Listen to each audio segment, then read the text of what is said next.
Hoy tenemos a Patricia, que es licenciada en Ciencias del Mar aquí por la Universidad de Las Palmas, que colabora desde segundo con el Grupo de Calidad Medioambiental de María Dolores Gerardo y José Joaquín Hernández, quienes dirigieron su tesis doctoral que defendió en marzo de este año. Ha estado de estancia en el National Oceanographic Center de Southampton, dentro del Ocean Biogeochemistry and Ecosystem Group, estudiando el impacto de aerosoles en la región de Cabo Verde. Actualmente trabaja como técnico mientras realiza el proyecto de fin de carrera en Ingeniería Química. Y sin más, pues le doy la palabra.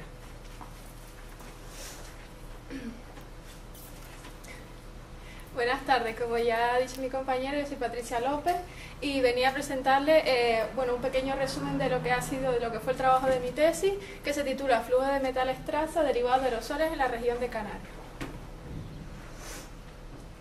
Primero comentar que los desiertos ocupan más del 33% de la superficie terrestre y aportan una gran cantidad de partículas a la atmósfera, los cuales son transportados.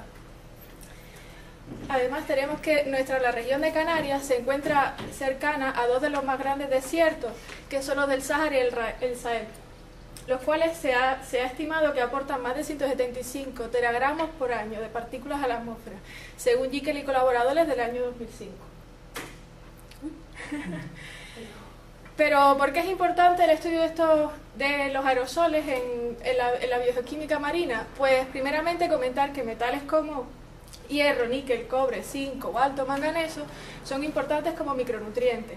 Además, también que nutrientes que tenemos, se sabe que nutrientes como el nitrato y los fosfatos se encuentran limitados en el Atlántico Norte. Por tanto, si la atmósfera es uno de los mayores aportes de nutrientes al océano, tenemos que un incremento del interés científico en los últimos años, lo cual también ha llevado a un incremento del número de estudios para evaluar las emisiones, transporte y la solubilidad de estos elementos. Un ejemplo es el hierro, que se conoce que es crítico para la productividad en el océano, y si hacemos una pequeña revisión podemos ver que hay más de 100 artículos publicados en los últimos 20 años. Una representación del impacto que tendría en los aerosoles en el medio marino está representado en este dibujo realizado por Pinjin Young. Como podemos ver que en un océano pobre, con el aporte de los aerosoles, estos incrementan toda la actividad, produciendo un mayor exporte de carbono hacia capas más profundas y aumentando la producción primaria, y luego también una mayor producción de dióxido de carbono hacia la atmósfera. En este trabajo lo que hemos hecho es recoger muestras en 3 estaciones diferentes, a 3 alturas diferentes. La primera, la estación de Taliarte, que es una estación costera con influencia urbana, donde se han recogido muestras para el análisis de metano. La segunda, aquí en Tafira, es una estación también de influencia urbana, donde se han recogido muestras para la determinación de la concentración de partículas totales suspendidas y para la determinación de los flujos de partículas. Y por último, una estación de Pico de la Gorra, a 1930 metros de altitud, que es una estación rural donde se han recogido muestras para la determinación de concentraciones de partículas suspendidas y para determinación de metales. Las muestras son recogidas utilizando un muestreador de alto volumen que se programa para trabajar a 68 metros cúbicos por hora y donde se colocan los filtros para determinar la concentración de partículas en el aire y la concentración de metales. Luego también tenemos un automuestreador automático para recoger muestras para deposiciones secas y húmedas, que consiste en un sistema que tiene 2 cubos de 660 centímetros cuadrados y que posee un sensor de lluvia para cuando llueve poder tapar el cubo de deposición seca y recoger la deposición húmeda.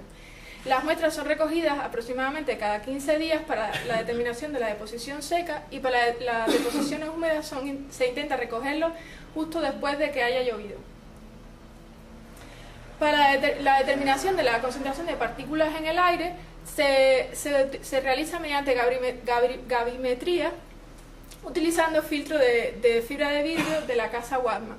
Aquí podemos ver, por ejemplo, un día limpio y un día de calima. Y los filtros son pesados antes y después de su muestreo. Para la solubilidad de los metales hemos seguido el procedimiento de Sartor y colaboradores del año 2003, en el cual colocamos 1/8 del filtro y se le añaden 25 mililitros de acetato de un buffer de acetato a pH 4,7, se deja en agitación durante 2 horas y luego es filtrado. Luego el líquido recogido es medido por absorción atómica. Para la solubilidad de nutrientes como nitratos, nitritos y fosfato, o nitrógeno y fósforo, hemos seguido el procedimiento de Bach y colaboradores del año 2006, en el cual la muestra se coloca en el sistema y se le hace pasar 100 mililitros de agua bidestilada de una manera instantánea. Y el líquido que se recoge es el que se lleva a analizar. Luego, para poder llegar a concentraciones de nanomoles, se ha utilizado un sistema adaptado que sigue los principios de un escalar, pero a la cual se le han modificado los sistemas de determinación, logrando bajar las concentraciones de fosfato de unos 50 nanomoles, que es un escalar convencional, a 1 nanomol, y para los nitratos y nitritos de unos 200-300 nanomoles hasta 1 o 2 nanomol. Para poder extraer los metales que están presentes en el polvo, se necesita realizar una digestión ácida para disolver estos metales. Esto consiste en añadirle a un cuarto de filtro una relación de ácidos suprapuros, que más o menos serían ácido nítrico, fluorídrico y perclórico, y se realiza en una placa caliente que dura aproximadamente unos 5 días el proceso. Luego, los metales, una vez los tenemos en disoluciones, son determinados por absorción atómica. Tenemos aquí la absorción atómica en llama para metales que se encuentran en concentraciones de miligramos por litro, y la absorción en cámara de grafito para concentraciones de microgramos por litro.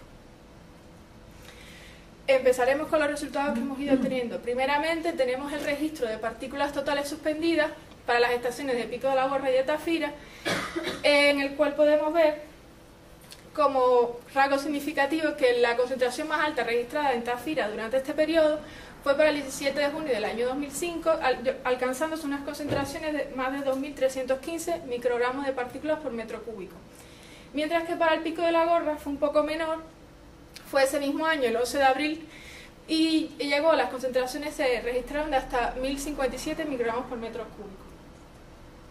En la gráfica podemos ver las medias con las desviaciones estándares, las medias geométricas para los años muestreados, y coincide que el año 2004-2005 fueron los años donde tuvieron mayores medias y donde también se registraban los mayores eventos. Para Pico de la Gorra, la media para todo el registro fue de 22 microgramos metros cúbicos, mientras que para Tafira fue un poco mayor, de 35 microgramos metros cúbicos, debido a que es una estación influenciada antropogénicamente por la ciudad de Las Palmas.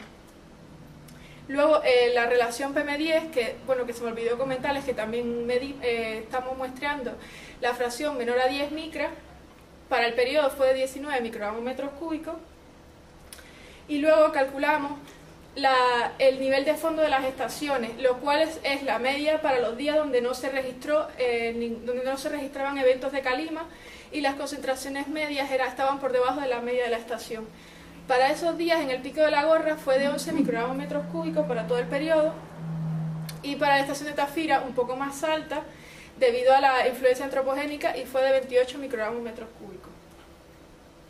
Luego quisimos ver si el efecto que podrían tener índices como el índice NAO en las concentraciones de partículas registradas en las estaciones, y vimos que en la estación de Pico de la Gorra, para los meses de invierno, que son los meses desde diciembre hasta marzo, existía una relación con el índice NAO de 0,59. Este valor parece un poco bajo, pero en realidad cuando se relacionan las concentraciones de partículas con este evento, este es un valor que se considera que hay relación. Pero además hay algunos investigadores que consideran que la NAO solo debe considerarse cuando su valor es mayor que 1 en valor absoluto, que sería el caso de los últimos 5 años, y podemos ver cómo la relación aumentó hasta más de 0,9. Luego, queríamos ver si el origen de la masa de agua del origen de la masa de aire, y hemos clasificado las regiones, primeramente teniendo en cuenta los datos de la bibliografía de la mineralogía del área y de la mineralogía de los aerosoles muestreados de la zona. Como por ejemplo podemos ver a simple vista que en el norte, la región que hemos dicho que es el norte del Sáhara, tiene mucho color amarillo, que serían carbonatos cálcicos, mientras que la región del Sahel, que sería al sur, tiene mucho color marrón y serían óxidos hidróxido de hierro. Teniendo en cuenta todos los datos que encontramos, distinguimos entre 5 regiones: la región marina, que eran retrotrayectorias que solo venían del mar, retrotrayectorias que tendrían influencia antropogénica, ya que vienen de Europa; la región del norte del Sáhara, como hemos dicho, como característica era que tenía altas concentraciones de carbonato cálcico en los suelos; la región del centro del Sáhara; y luego el desierto del Sahel.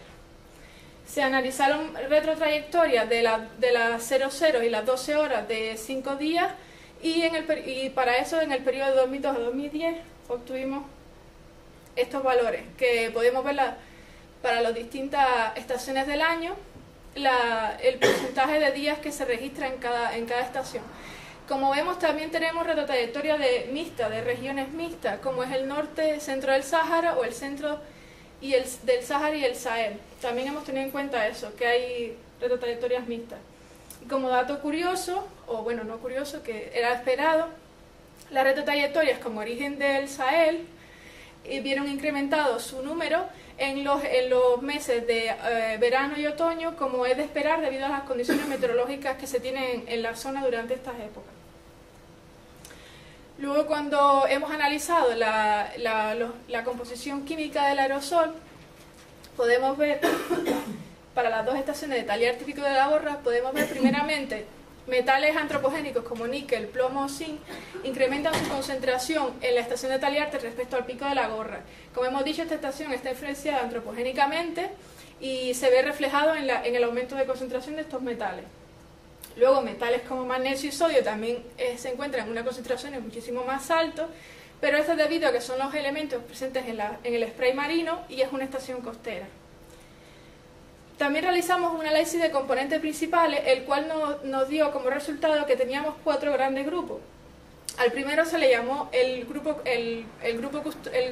crustal, ya que relaciona elementos crustales como son el aluminio, hierro, manganeso, titanio y cobalto. Un segundo grupo, que lo llamamos antropogénico, ya que relaciona metales influenciados antropogénicamente como son el cadmio, cromo, plomo y níquel. Luego un grupo que llamamos la componente marina, ya que engloba los elementos presentes en el spray marino como son el calcio, el sodio y el magnesio. Y por último un grupo que englobaba solo al cobre. Esto es debido a que el cobre tiene un comportamiento muy distinto entre las 2 estaciones, ya que la estación de Pico de la Gorra, durante eventos de calima, es un elemento que se clasifica como no enriquecido antropogénicamente. Luego quisimos ver los trazadores de origen, que se me fue la... En los trazadores de origen, en la bibliografía se ha descrito cómo relaciones de metales con respecto al aluminio pueden mostrar el origen de los aerosoles.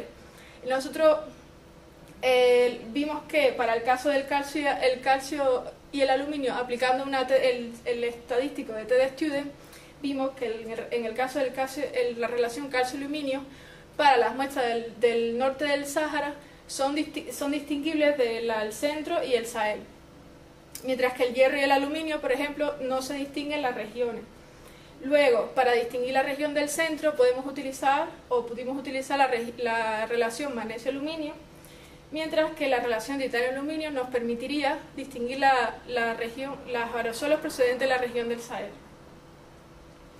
Luego, como dato curioso, cuando se analizaron las tierras raras, los elementos tierras raras, se pudo encontrar, como se ha descrito en la bibliografía también, que es posible distinguir distintos tipos de sedimentos en función utilizando las relaciones europeo estimado, gadolinio y terbio y lantano y terbio. Y pudimos ver cómo estas relaciones mostraban dos grandes grupos: los grupos de los aerosoles africanos, que sería este, y el grupo de los aerosoles marinos y antropogénicos, bueno, no del Sáhara. Luego, como hemos dicho, hemos ido recogiendo muestras para los cálculos de posiciones secas y húmedas durante el año 2002. Con las barras amarillas se representa el flujo seco y con las franjas azules el flujo húmedo. bueno, y la concentración de partículas arriba para que... Y a primera vista se puede distinguir cómo se obtienen mayores flujos cuando tenemos eventos de calima o existe un aumento de la concentración de partículas. Además, para el periodo obtuvimos que había un flujo total de unos 46,7 miligramos metro cuadrado por día, de los cuales solo el 3% es el flujo húmedo. Y bueno, con los datos del flujo y de las concentraciones de partículas, pudimos estimar que la velocidad de deposición de las partículas en esta región, bueno, en esta zona, es de 0,9 centímetros por segundo. Luego, a partir de, utilizando los datos de las concentraciones de metales que se encuentran en los aerosoles o la composición química de los aerosoles que hemos obtenido y los datos empíricos que tenemos del muestreo de deposiciones, hemos podido estimar los flujos de deposición total de metales y solubles. El flujo total sería esta parte de aquí y el flujo soluble. Hay que llamar la atención que en esta región no hay estudios de flujo de deposición de largo alcance, con lo cual hemos tenido que comparar con los estudios que hay para el Mediterráneo, de Guiu y colaboradores del año 1997 o 2010. Primero, lo que podemos ver es que el paloflujo para esta región estimado para el cobre, plomo y cadmio son mucho menores que los dados para el Mediterráneo. Esto es debido a que el Mediterráneo es un área mucho más influenciada antropogénicamente y por lo tanto la concentración de estos metales sería mayor que para nosotros. Y luego como dato que el flujo soluble del hierro en nuestro caso es un poco menor del dado por Guiu y colaboradores del año 1997, pero ahí hay que tener en cuenta también el tipo de aerosol que se está estudiando y bueno, que ya estamos influenciados antropogénicamente y a eso también puede aumentar la solubilidad de este metal. Luego, si queremos ver qué influencia tendrá este polvo en el medio ambiente marino, hemos intentado estimar los ratios de Renfield que hemos obtenido con los valores nuestros y comparándolos con regiones como Cabo Verde, que se encuentra en la tesis de Patey de 2010, datos dados por Baker y colaboradores del año 2010 para el Atlántico Norte, para esta zona, o un transecto de costero y hacia el Atlántico de Duarte y colaboradores del año 2006, y los comparamos con los ratios de Renfield dados por Hoy y colaboradores del año 2003 para el fitoplancton. Lo que podemos ver es que en nuestro caso, en el caso de los aerosoles, el fósforo sería el factor limitante para el fitoplancton. Por tanto, para concluir, hemos visto que la región canaria está influenciada significativamente por entradas de aerosoles que son más frecuentes en los meses de junio, agosto, septiembre, y principalmente ocurre a altas altitudes como son el del Pico de la Gorra. Los datos presentados en este trabajo presentan una buena correlación en la estación de Pico de la Gorra con el índice NAO en invierno, aunque cuando el índice NAO es un poco menor que 1 en valor absoluto, se deben considerar otros factores. También se pueden detectar diferencias entre la procedencia de los aerosoles utilizando relaciones respecto al aluminio con metales como el titanio, magnesio y calcio. Y por último, que los aerosoles africanos son un importante aporte de nutrientes a la zona, aunque se ha detectado que el fósforo correspondería a un factor limitante respecto a otros elementos como son el hierro y los nitratos. Pues nada más, muchas gracias.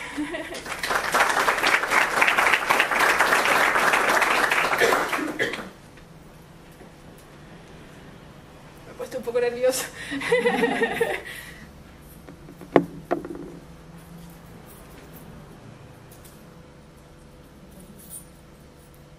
¿Tiene más preguntas? Yo tengo una. Vale. ¿Por qué en el PTS, PSP? Bueno, en general, ¿por qué las desviaciones están tan grandes? ¿A qué se debe eso? ¿Las desviaciones? Sí, ¿por qué se ven tan grandes? ¿A qué se debe? ¿De las concentraciones de partículas? Sí. Porque Bueno, es que si te fijaste en el registro, hay muchos días de concentraciones muy bajas, luego concentraciones muy altas, que es simplemente porque cuando hay entradas de partículas de aerosoles, que hay eventos de calima, las concentraciones aumentan mucho. Entonces, si pasas como un evento de 2300, vimos que la media de la estación era de 30 y algo, no me acuerdo ahora, 30 y pico microgramos de partículas, y pasas a 2000, entonces cuando haces simplemente estadística, cuando calculas la desviación, es una desviación gigante, porque lo que la desviación te dice es los valores que se pueden dar. Tú tienes en la caja el 50% de los valores y entonces, claro, pero puedes llegar a valores muy altos, y esos son durante eventos, que son 400, 500 microgramos, son 10 veces más de lo que se puede dar. Entonces eso es la desviación, te está diciendo eso simplemente.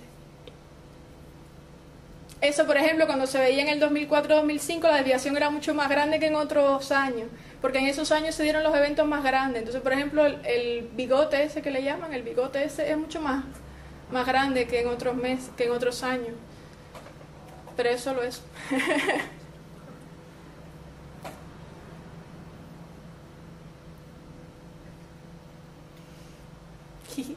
A mí es que me vino fatal la puntualidad germánica, que por otro lado felicito por la puntualidad germánica de empezar a la hora, pero claro, yo llegué ahí 5, entonces a lo mejor te voy a hacer alguna pregunta de cosas que ya has dicho, tú me perdonas. Porque, claro, cuando yo llegué justo estabas comentando cómo extraes, cómo lavas el polvo para luego extraer la muestra de agua que metes luego en los aparatos para medir. Y ahí, como estaba entrando y me quedé así pinchada, dijiste que hacía una lavada con agua bidestilada y rápida. Sí. O sea, no se hace ningún tipo de ensayo tipo batch con distintos tipos de lavado ni nada. Me imagino que eso estará estandarizado. En realidad no está estandarizado, porque más o menos hay varios procedimientos de solubilización que lo utilizan diferentes grupos. Eso es un problema que ahora se tienen que poner de acuerdo. Es que el problema de los batch, claro, cuando tú vas a hacer un ensayo tipo batch, de estos de lavado, de materiales para ver la composición química del agua y todo esto, te encuentras 25.000 protocolos que cada cual utiliza el que le parece, y que al final a lo mejor estamos comparando resultados que son incomparables. Nosotros... Entonces, yo no sé si cuéntame un poquito... No, nosotros para los metales utilizamos uno que es un buffer de acetato, y durante 2 horas, porque intentamos solubilizar todo lo que se solubilice, intentamos solubilizarlo todo y con un mismo pH, para que no haya varias... Porque claro, cada metodología luego tiene influencia, y hemos encontrado que es el que menos factores le pueden afectar, además de que los aerosoles, cuando se han medido solubilidades de aerosoles en la zona, en cruceros, se ha medido con esta metodología. Entonces queríamos comparar para ver si nos daban valores como a ellos, y luego comparando otros métodos pues nos parecía el más lógico. Pero para el caso de nitratos y fosfatos, esos son bastante solubles, con lo cual seguimos el procedimiento que seguían otros. Más que nada porque, bueno, lo siguen otros, y luego como no es algo complejo, que quizás como los metales, que si es muy rápido no lo sacamos todo, si el pH puede variar, luego también estamos variando la solubilidad, no, pues lo hicimos por otro. Y porque luego es más fácil también meterlo en el aparato, en agua milicu, que meterlo en otro. Claro. ¿Puedo seguir preguntando? Sí. Porque a lo mejor yo no llegué. Pusiste, ¿dónde está el pico de la gorra? ¿La cumbre? En la cumbre. ¿Ves? Es que llegué tarde, tú me perdonas. Está en la cumbre el pico de la gorra, luego Tafiras aquí en el edificio. Aquí arriba. Y luego Taliarte en Taliarte, ya está. Son los 3 sitios donde están pillando. Sí. Estupendo. Gracias, mi amor. De nada. Muy bien. Vale. Y entonces aquí has contado fósforo y nitrógeno, y por otro lado los metales. Pero están también analizando otras cosas. Quiero decir, nuestra guerra son los cloruros. Aquí supuestamente no debe haber cloruro. Bueno, pero sí. Si de repente sí lo hemos medido, sí. ¿Ves? Sí se midieron, sí, perdón. Lo que no lo presenté aquí, eso vino por la tesis, sí. Hay una parte que por cromatografía iónica medimos los cloruros. Cloruro, nitrato, nitrito. Lo que pasa es que, bueno, el límite de detección para fosfatos y eso era imposible. El sulfato y cloruro, claro, en la muestra medimos Taliarte y pico de la gorra, la misma de metales, se utilizó otro trozo para lo disolvimos, vamos, lo extrajimos se extrayeron en agua milicú también, y sobre la marcha se medían. Y los cloruros en Taliarte fue imposible, y en Pico de la Gorra se midió sí algo, había, y por ejemplo si eran las masas de aire marinas o europeas, pues había más, pero porque en relación a las partículas, pero era lógico, ¿no? No, pero es que me parece interesantísimo, porque puede ser un aporte de cloruro, además del aporte de cloruro del spray marino, o ligado al aporte de cloruro del spray marino. Esa es la pregunta. Quiero decir, puede ser ese cloruro que sencillamente se ha quedado en el polvo pillado con spray marino y que luego lo estás midiendo, o realmente el polvo que viene puede tener cloruro, que eso es una locura, y no estoy diciendo locuras aquí. Estoy haciendo un brainstorming en voz alta. Sí. Yo no, yo solo recuerdo que en proporción a las partículas, al aluminio, porque siempre se toma en cuenta el aluminio, porque es el que siempre te da un indicador del porcentaje el indicador de la cantidad de partículas, pues yo recuerdo que había más cloruro en relación al aluminio en muestras marinas y eso, y que lo asociaba, bueno, viene por ahí. Pero no he calculado la cantidad de cloruro que hay en el polvo, sinceramente. Y claro, eso todo tiene que ver. A la altura del Pico de la Gorra, por ejemplo, será más fácil, porque es una masa de aire que no más pura, pero que ha sufrido menos, o que ha estado menos en contacto, es más alta, pero... No, pero hay influencia del spray marino, eso es lo que estamos nosotras trabajando respecto luego a la recarga, al acuífero. Sí que hay cierta influencia del spray, en la tesis de Pilar se está viendo, ahí arriba, Curioso. Sí, los cloruros medirlos se medían, no tenían concentraciones muy... Claro, comparado con la Gorra era muy poco, con la Taliarte era muy poco, pero sí se había. Gracias. De nada.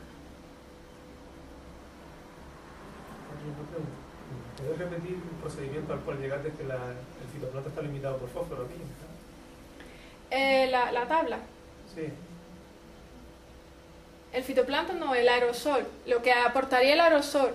Si el aerosol aporta nitrógeno, fósforo, hierro, aluminio, lo que sea, ¿no? Todo lo que hemos medido nosotros.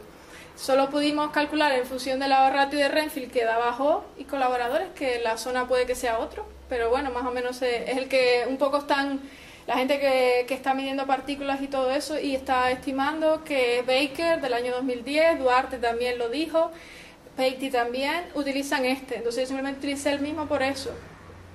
Y nada, simplemente calcular los ratios para ver qué es lo que hay qué es lo que hay más que otras cosas. Entonces, al principio sale que el fósforo es el que en función del ratio de Renfield, si lo comparamos, estaría deficiente, y por lo tanto lo que pueden utilizar de ese aerosol estaría limitado por la cantidad de fósforo que le estás aportando. Eso lo es. Vale. Pero es una estimación. Son los ratios del aerosol.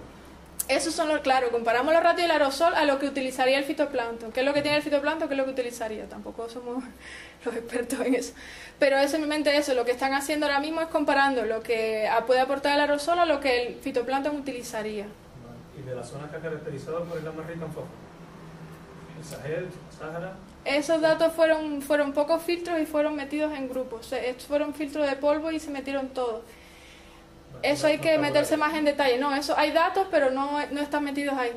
¿Sabes? No, ahora mismo no están analizados. No están analizados, pero no están trabajados.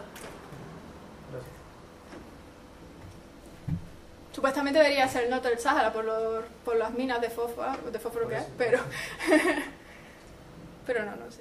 Muchas gracias a todos por venir, a Pati por la clase y a los alumnos que quieren firmar los